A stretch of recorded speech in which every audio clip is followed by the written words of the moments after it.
Vamos hoje para mais uma aula de redação para o nono ano do ensino fundamental, com o tema textualidade.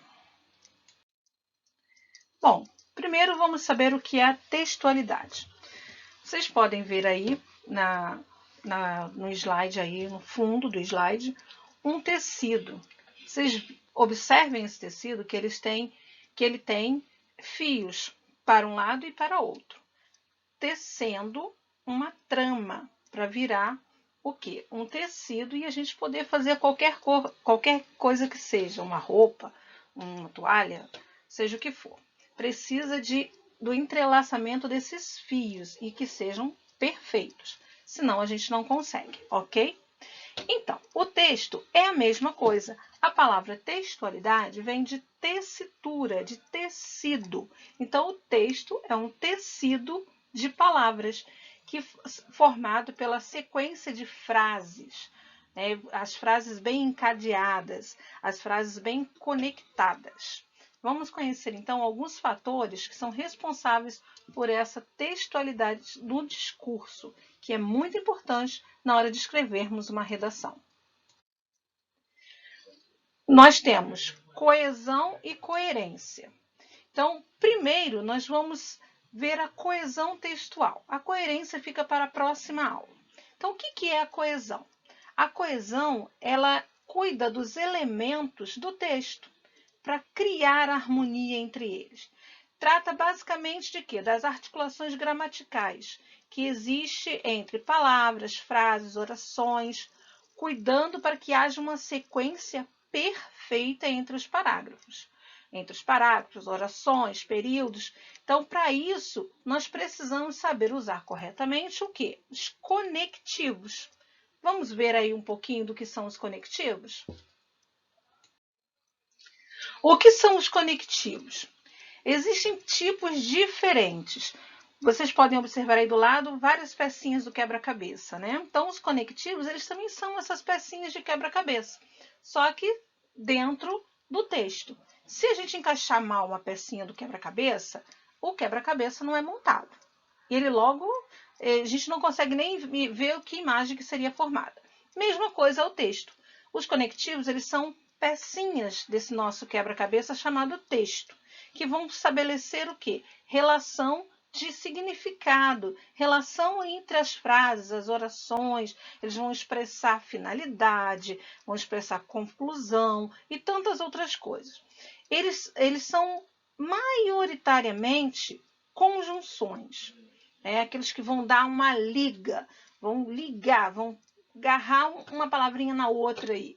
Apesar disso, também há advérbios, preposições. Lembrando que a língua portuguesa, ela precisa de um contexto para trazer um sentido perfeito. Então, os conectivos, eles possibilitam essa conexão de elementos da língua. Continuando aí com o nosso quebra-cabeça. Como que a gente vai montar esse quebra-cabeça assim perfeitamente? Então, vamos ver o que a gente pode fazer para ter uma boa coesão textual? Então, vamos lá. Primeiro, evite repetições de palavras, substituindo elas por outras que transmitam a mesma mensagem. Pode ser sinônimos, pode ser hiperônimos, e assim por diante. O que não pode é ficar repetindo ou simplesmente omitir aquela palavra, que às vezes não é necessário nem que ela seja repetida mais uma vez. Segundo ponto aí, utilizar referências pessoais, demonstrativas e comparativas. Ou comparar, demonstrar, fazer referências bem próximas, isso aí também é bem bacana.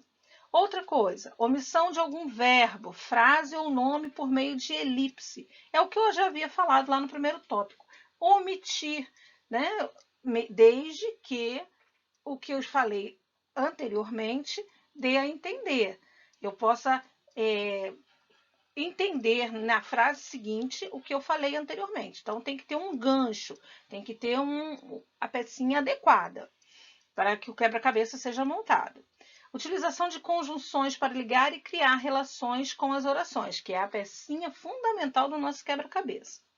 Utilização de palavras do mesmo campo lexical, como sinônimos, hiperônimos. Eu acabei de falar, né? O que é o campo lexical?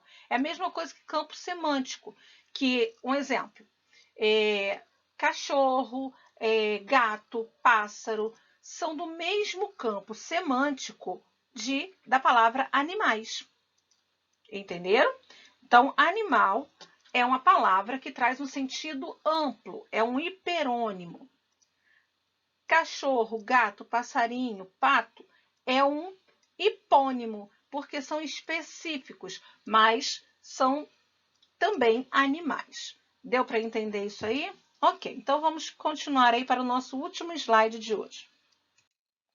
Aqui nós vamos ter alguns conectivos e a sua função de conexão. Olha, nós temos conectivos para adicionar, para fazer oposição, conclusão, concessão, dúvida, certeza. E aí do lado, é lógico, vocês não precisam gravar tudo isso, mas é bem legal que vocês, de vez em quando, deem uma olhadinha aí nesses conectivos, principalmente quando vocês forem escrever uma redação, ok? Dê o ok de vocês, dê o like de vocês, curtam o canal, para que eu possa também ter um feedback aí do que vocês estão aprendendo. Beleza? Um abração a todos.